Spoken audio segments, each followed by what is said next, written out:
Di sini saya sebagai pemateri pertama akan membawakan materi tentang otonomi daerah dalam negara kesatuan.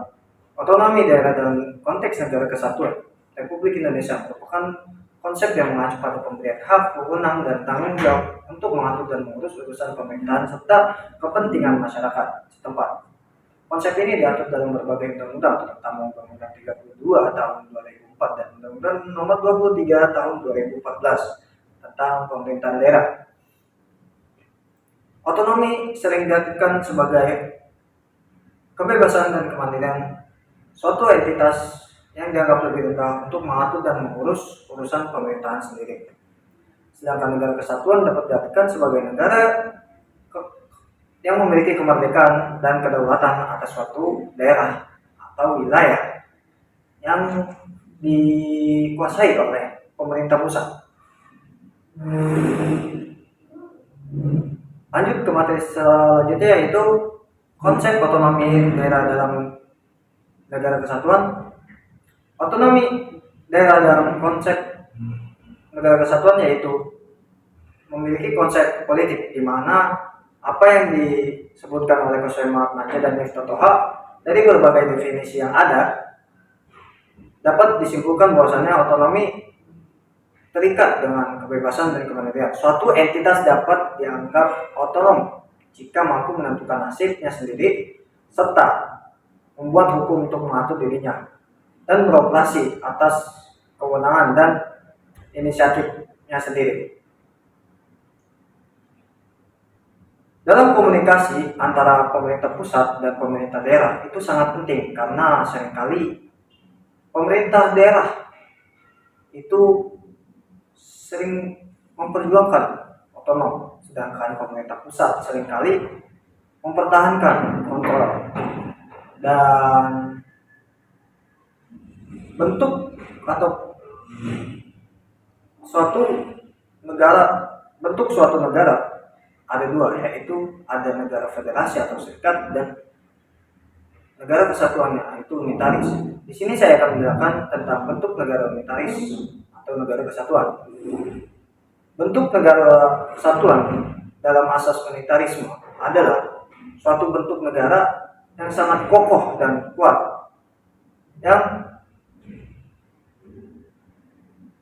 lebih tinggi atau lebih kuat daripada bentuk negara federasi atau konfederasi, karena tidak memiliki kedaulatan. Karena yang memiliki kedaulatan atau kedaulatan sendiri itu yaitu pemerintah pusat sendiri. Jadi dari pemateri sebelumnya dapat disimpulkan bahwasannya pemerintah pusat ialah pemerintah di atas pemerintah daerah. Jadi ada 3 asas otonomi daerah dalam negara kesatuan, yaitu asas pertama ada desentralisasi. Desentralisasi adalah pelimpahan wewenang pemerintahan oleh pemerintah kepada daerah untuk mengatur dan mengurus urusannya sendiri. Yang kedua ada dekonsentralisasi. Dekonsentrasi itu ialah sebuah pelimpahan wewenang oleh pelimpahan wewenang pemerintahan oleh pemerintah kepada gubernur atau daerah untuk mengawasi daerah-daerah tertentu. Sedangkan medebewin atau tugas pembantu yaitu sebuah pemberian wewenang oleh pemerintah kepada daerah yang dimana itu kepada desa dan kepada bupati atau wali kota atau kabupaten untuk mengatur suatu wilayah tersebut. Baik, materi yang saya bawakan cukup sekian. Baik, untuk materi selanjutnya yaitu mengenai otonomi daerah dalam negara federal. Otonomi daerah dalam negara federal adalah suatu konsep pemerintahan yang dimana pemerintahan diberikan kewenangan untuk mengatur dan mengurus urusan wilayahnya secara mandiri sesuai dengan peraturan perundang-undangan yang berlaku. Otonomi daerah dalam negara federal itu lebih luas dibandingkan dengan negara kesatuan. Mengapa? Karena otonomi daerah ini memiliki kebijakan dalam berbagai bidang, misalnya pendidikan, kesehatan, infrastruktur, dan lain sebagainya, tanpa intervensi dari pemerintahan pusat. Otonomi daerah dalam negara federal ini bertujuan untuk meningkatkan efektif dan efisiensi pemerintahan serta untuk meningkatkan layanan publik kepada pemerintahan. Otonomi daerah dalam negara federal itu mencerminkan prinsip desentralisasi kekuasaan, di mana prinsip ini itu pemerintahan pusat itu hanya mengatur urusan-urusan nasional seperti pertahanan, politik luar negeri, dan juga moneter, sedangkan pemerintahan daerah itu yang mengurusi urusan lokal. Otonomi daerah dalam negara federal ini memiliki kebebasan yang lebih luas karena mereka ini bisa membuat kebijakan dalam berbagai bidang. Nah, tujuannya itu yaitu untuk meningkatkan efektif dan juga efisiensi kepada masyarakat. Walaupun otonomi daerah ini memiliki kebebasan yang lebih luas dibandingkan dengan negara kesatuan, tetap saja otonomi daerah ini memiliki peraturan hukumnya tersendiri. Nah, adapun untuk materi yang selanjutnya yaitu mengenai konsep otonomi daerah dalam negara federal. Yang pertama itu ada desentralisasi kekuasaan.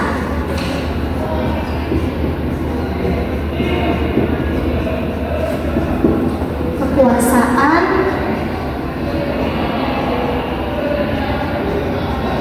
yang kedua yaitu ada kewenangan luas.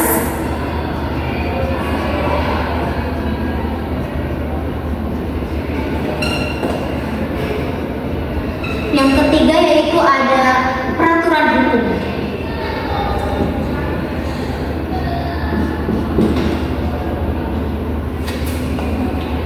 Nah, dari ketiga konsep otonomi daerah dalam negara federal ini, yang pertama itu ada desentralisasi kekuasaan, di mana desentralisasi kekuasaan itu pemerintahan pusat itu hanya mengatur dan mengurus urusan nasional, sedangkan pemerintahan daerah itu yang mengurusi urusan lokal. Yang kedua yaitu ada kewenangan luas. Kewenangan luas di mana pemerintahan daerah itu memiliki kewenangan yang lebih luas dan juga bisa membuat kebijakan dalam berbagai bidang, misalnya pendidikan, kesehatan, infrastruktur, dan lain sebagainya. Yang ketiga yaitu ada peraturan hukum, di mana pemerintahan daerah ini memiliki kerangka hukumnya tersendiri, yaitu diatur di Undang-Undang Nomor 22 Tahun 1999 dan juga Undang-Undang Nomor 32 Tahun 2004 mengenai pelaksanaan desentralisasi kekuasaan dan juga pemberian daerah otonomi seluas-luasnya kepada daerah. Baik, materi yang selanjutnya itu akan dilanjutkan oleh saudari Sabrina. Baik, saya akan melanjutkan materi selanjutnya, yaitu ada otonomi khusus. Otonomi khusus adalah suatu bentuk kewenangan khusus yang diberikan oleh pemerintahan pusat kepada daerah tertentu yang ada di Indonesia untuk mengatur dan mengurus pemerintahannya sendiri dalam berbagai aspek seperti politik, ekonomi, sosial, dan budayanya. Otonomi khusus itu berbeda dari otonomi daerah biasa karena memberikan hak dan kewenangan yang lebih luas dibandingkan daerah lain di Indonesia. Misalnya, daerah yang memiliki status otonomi khusus itu berhak mengelola sumber daya alamnya dengan porsi lebih besar, menjalankan kebijakan lokal yang sesuai dengan karakteristik daerahnya, dan berhak mendapatkan dana khusus dari pemerintahan pusat untuk mendukung pembangunan di wilayahnya. Indonesia sendiri memiliki beberapa daerah yang menyandang status otonomi khusus yang diakui dalam pasal 18B Undang-Undang 1945 seperti Aceh, daerah istimewa Yogyakarta, daerah ibu kota Jakarta, Provinsi Papua, dan Papua Barat.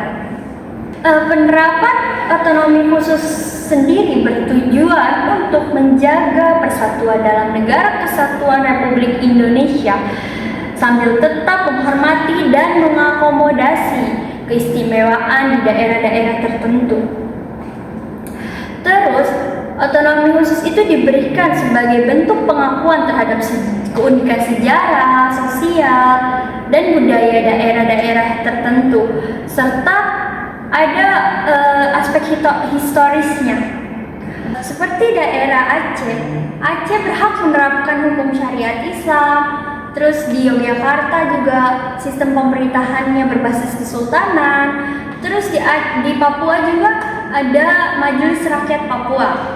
Meskipun memiliki kewenangan luas, daerah otonomi khusus tetap berada dalam pengawasan pemerintahan pusat untuk memastikan bahwa pelaksanaannya tidak bertentangan dengan kepentingan nasional.